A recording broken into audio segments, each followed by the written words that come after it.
nous voyons les émeutes qui, ici en France et partout un petit peu, et il n'y a aucun commentaire à faire. Nous n'avons aucun commentaire à faire, juste dire, de parler bien sûr de l'éducation. Tout dépend de l'éducation que l'on reçoit chez nous à la maison. Mais aussi, pas seulement l'éducation, c'est que on n'arrive plus à maîtriser les pulsions internes qui s'agitent à l'intérieur des enfants. Quand on voit les émeutes, ce sont que des jeunes qui sont troublés, qui font des carnages. Et on peut comprendre. On peut comprendre parce que, en fait, l'éducation commence 40 ans avant le mariage. Donc, l'enseignement dans les écoles est très prépondérant, très important, urgent. Comment un professeur a la responsabilité d'enseigner en sachant que ses enfants à la maison n'ont pas ce qu'il faut.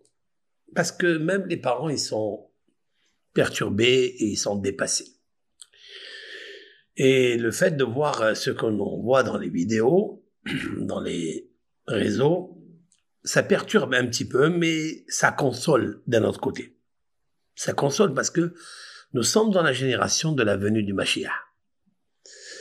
Et il y a une des phrases que nos sages ont expliqué, qu'un des signes qui est important, que nous allons reconnaître, c'est Hutzpah. Hutzpah Izgé, c'est-à-dire que l'effronterie va augmenter. Voilà. Et on voit les enfants, les jeunes se déchaîner.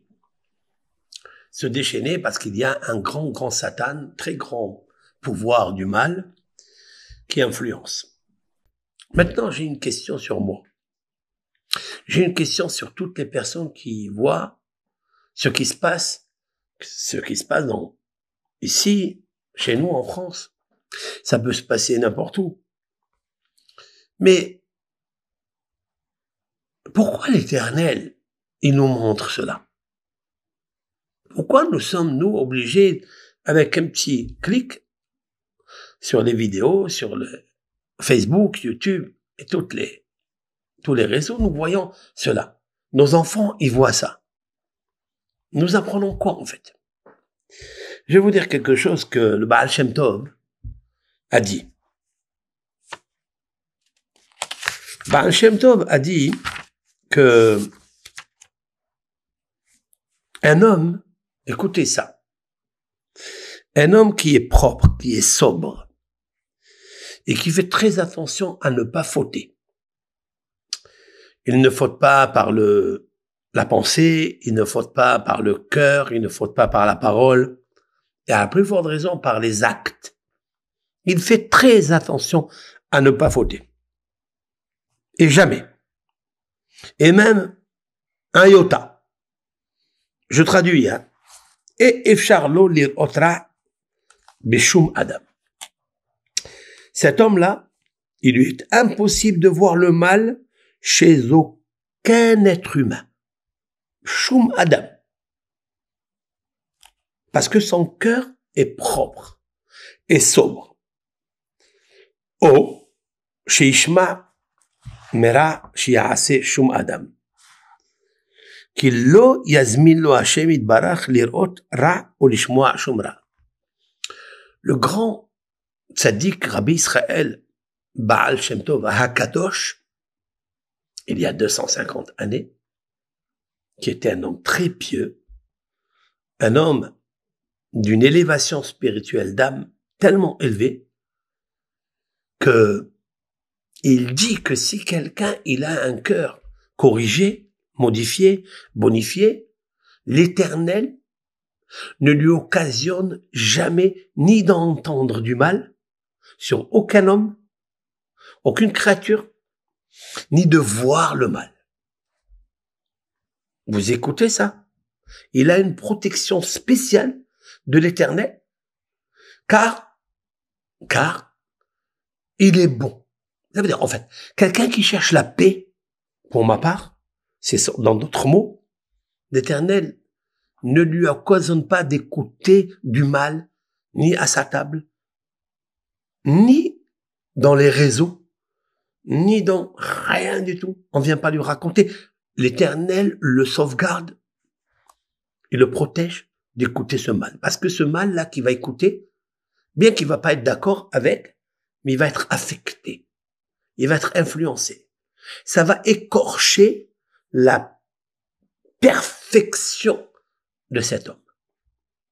C'est un grand travail. L'Éternel ne lui fait pas entendre les mauvaises nouvelles, les mauvaises informations. Alors il dit comme ça,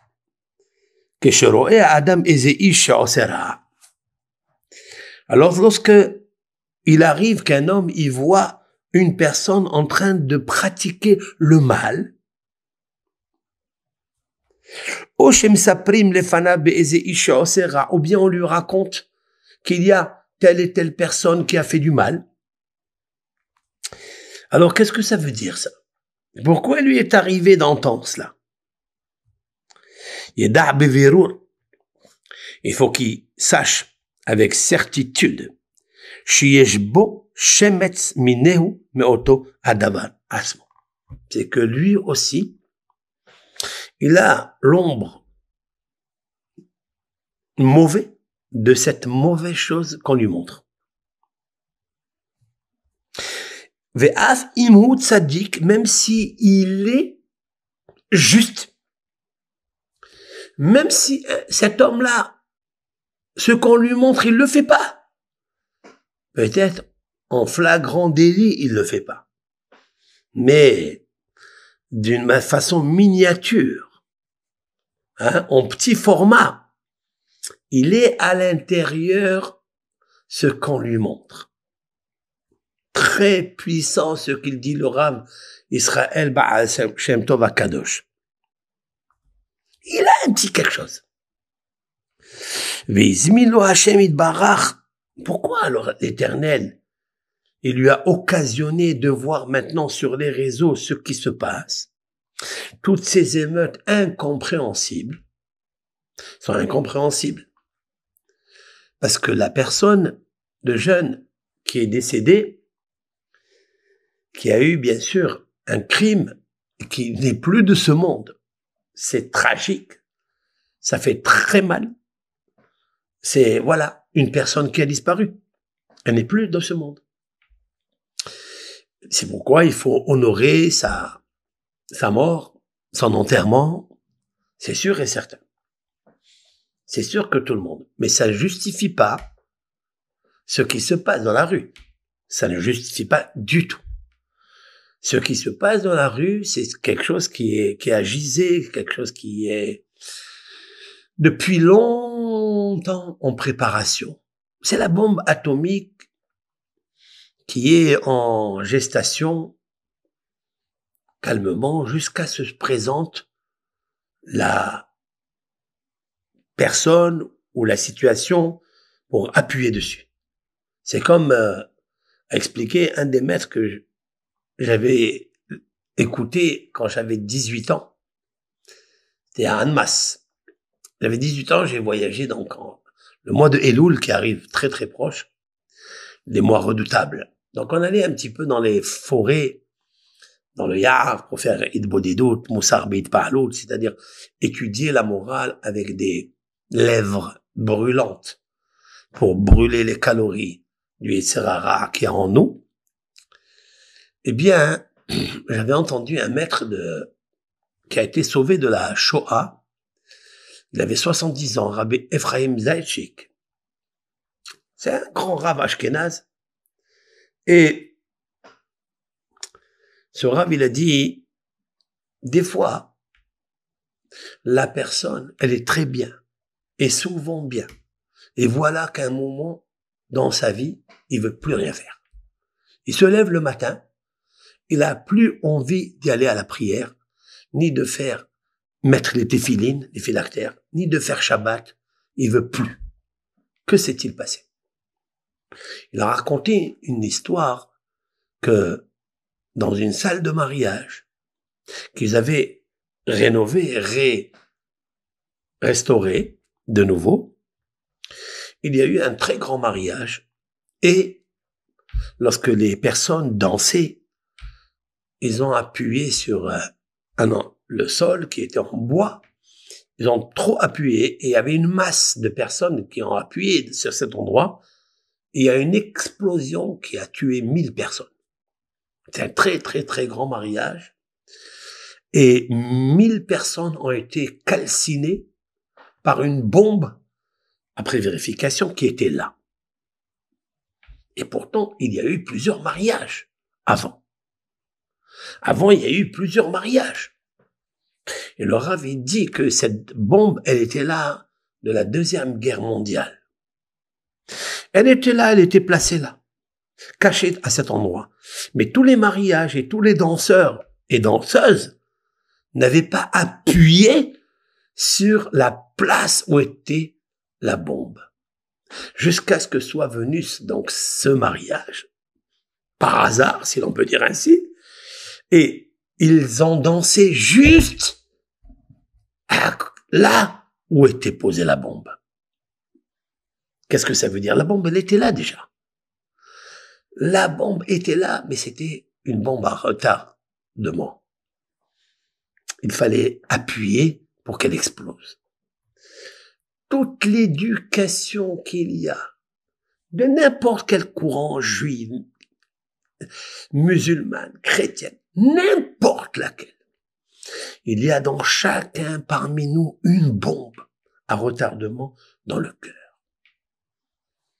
qu'on n'a pas à travailler ou qu'on n'était pas au courant qu'elle existe parce que la personne, si elle ne fait pas l'introspection sur elle, de faire ce qu'on appelle heshbon hanefesh, c'est-à-dire le calcul de l'âme, si on ne fait pas le birur hamidot, et heshbon hatzedek, le calcul véridique ou bien la clarification des traits de caractère que nous possédons, qui habitent en nous.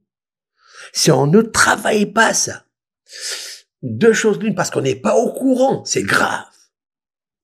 Mais en étant au courant et nous laissons cela hiberner en nous, en disant, mais c'est rien, voilà, j'ai pas de problème.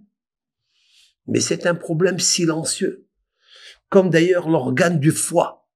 L'organe du foie, vous n'avez pas mal. Quand il y a une cirrhose de foie ou quand il y a une autre maladie du foie, le foie est silencieux. Il parle pas. Mais le jour où la déclaration de la maladie arrive, on se dit, mais j'ai rien senti. Mon corps ne m'a pas averti. Il y a des choses qui sont très silencieuses. Et une bombe atomique qui est silencieuse à l'intérieur de nous, ce sont les caractères non éduqués. Ce sont les forces du mal qui sont bien cachées, qui latent à l'intérieur de nous, qui stationnent, mais qu'on n'a pas encore appuyé dessus. Et le jour où on appuie, la bombe atomique fait sauter la personne. C'est ce qui arrive dans les couples. On dit des choses, on parle des choses, et puis, à un certain moment, on fait sortir des paroles qu'on n'a jamais osé sortir de notre bouche. Qu'est-ce qui est arrivé? Qu'est-ce qui se passe? Ça ne veut pas dire qu'elle n'était pas là. Ça veut dire que la bombe, le venin, il était là. Mais on n'a jamais appuyé dessus. Il est arrivé cette personne-là qui a décelé qu'il y avait cette bombe et elle m'a dit mon défaut. Et là, c'est impossible. Le Baal Shem Tov explique que si tu vois le mal, c'est que Dieu il veut t'avertir pour quelque chose. C'est qu'il y a en toi quelque chose. Alors, l'Éternel, il t'a montré cela, Kedeshiasim El Libo, afin qu'il transmette à son cœur, qu'il se réveille, la chouve. de se repentir, veletaken habgamahu, et de corriger ce défaut-là, ce qui est abîmé en toi. Et qu'est-ce qu'il dit? Et alors, pourquoi il me le dit pas sans voir la chose? Pourquoi l'Éternel ne me réveille pas en écoutant, par exemple, un maître parler, un professeur me dire, ou bien même mon épouse, ou mon mari, ou mon fils me dire, tu sais, papa, il y a un petit quelque chose que tu as, et avec ça, je vais me réveiller. Il dit non. Le Baal Shem Tov, il dit, ça va plus loin que ça. Pour que toi, personnellement, tu comprennes qu'il y a aussi en toi quelque chose et que tu dois te réveiller et corriger cela afin de faire teshuva, c'est-à-dire la repentance. Et il dit, et grâce à cela, Yashuv va revenir, va se repentir, Gama Ishazea Osera. Même la personne qui est en train de faire le mal, et toi tu le vois, Dieu il veut te réveiller pour que toi, tu fasses tes chouvas pour le réveiller à lui, pour que lui aussi, il revienne à Dieu. Il dit parce que toi, grâce à toi, cette personne que tu vois en train de faire du mal, elle peut changer d'avis parce qu'elle dépend de toi. Sinon, pourquoi tu l'as vu? Ça veut dire que ce qui se passe dans le monde aujourd'hui, tout le monde est concerné. Parce que tout le monde a vu. Et Hachem, il a fait ces réseaux-là pour montrer à tout le monde, voilà ce qui se passe. Ça peut se passer dans n'importe quel pays. Mais j'ai quelque chose qui est très important pour moi. C'est quand j'ai vu ça, et que ça arrive de partout. Ça peut arriver de partout. C'est justement le manque d'instruction, le manque de transmission, la bonne transmission. Ça m'a rappelé ce qu'on lit dans la Megillah de Esther. Vous savez, dans la Megillah de Esther, qu'est-ce que la Megillah de Esther? Alors, je parle avec tout le monde. C'est que l'Éternel, il a envoyé une épreuve à Suse, à Shushan. Donc, au temps de Ahasverosh, Assuérus, le roi. Et un des ministres qui était le plus dégradé, il est monté en grade parce qu'il avait donné des conseils, bon.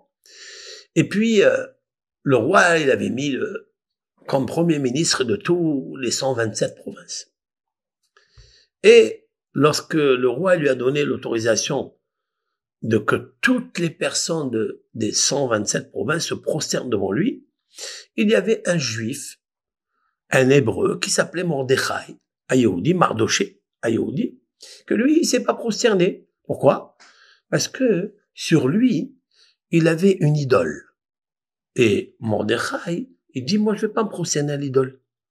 Mon Dieu, mon Créateur m'a interdit. Dans les 10 commandements, il n'y a pas une autre puissance à part lui. Et l'autre, il s'est mis en colère. Il a voulu détruire tous les Juifs de l'époque. Et puis, vous savez, la situation s'est renversée, puisque Esther, elle a demandé à Ahasverosh de pardonner, et puis Haman a été pendu, lui et ses 10 enfants. Et la chose s'est renversée. Mais il y a eu quelque chose après que le roi Ahasverosh avait donné l'autorisation aux Hébreux de tuer toute la famille et les ennemis qui étaient les groupes qui voulaient faire du mal aux Juifs. Ils leur ont donné l'autorisation de les tuer. Comme ça, c'est marqué dans la Megillah, c'est l'histoire qui s'est passée. Mais la Torah, elle dit comme ça. Donc, ils sont rentrés dans toutes les villes, qui avaient tous ces groupes-là, ces missiles de Haman. Ils ont tué 500 personnes, mais il y a une phrase qui s'est répétée au moins 3 fois. C'était le 13, le 14 et le 15 où l'autorisation a été donnée de tuer ces ennemis-là qui voulaient en fait tuer les Juifs. Il est marqué là-bas, Uva biza lo shalhu et yadam. Cela veut dire, et dans le butin, c'est-à-dire la richesse, ils n'ont pas envoyé leurs mains. Ça veut dire qu'ils se sont maîtrisés de prendre les choses qui leur appartenaient pas, et malgré que, en vérité, ils pouvaient les prendre. Ils avaient l'autorisation de les prendre. Ils leur ont dit, parce que le Hajverosh a sorti un décret d'y aller faire cela, et tout ce que vous désirez, vous le faites à vos ennemis. Comme ça c'est marqué. Y compris de prendre leurs biens, ce qui leur appartenait, puisqu'ils n'avaient plus d'héritiers. Cela aurait pu revenir au roi. Mais la Torah a répété là-bas dans ce texte-là, l'histoire, où va biza lo shalhu etchana. Biza, c'est le butin. C'est la richesse. Ils n'ont pas fait de vandalisme. Ils ne sont pas rentrés pour piller les maisons, prendre des magasins. Ils n'ont pas fait ça du tout. Alors qu'ils étaient autorisés. Quelle maîtrise. Quelle puissance. Pourquoi c'est marqué qu'ils n'ont pas envoyé leurs mains pour nous dire la sobriété de cette époque.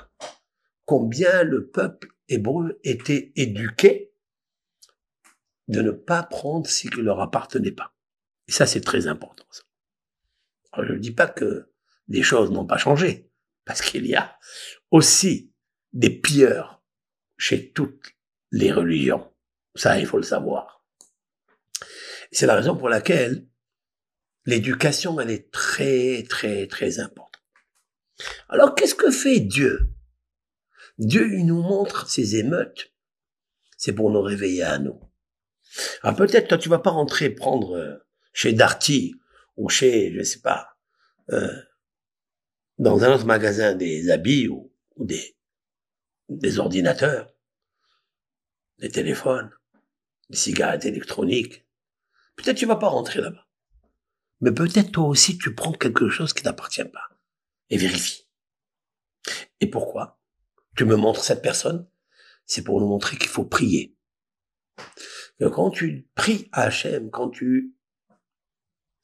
alors ça te réveille. Et le fait que ça te réveille, tu vas prier pour les autres, que eux aussi soient bien éduqués. Et ils vont revenir à l'éternel. Ils vont se repentir. Ça, c'est puissant ce qui est du leur Hachem.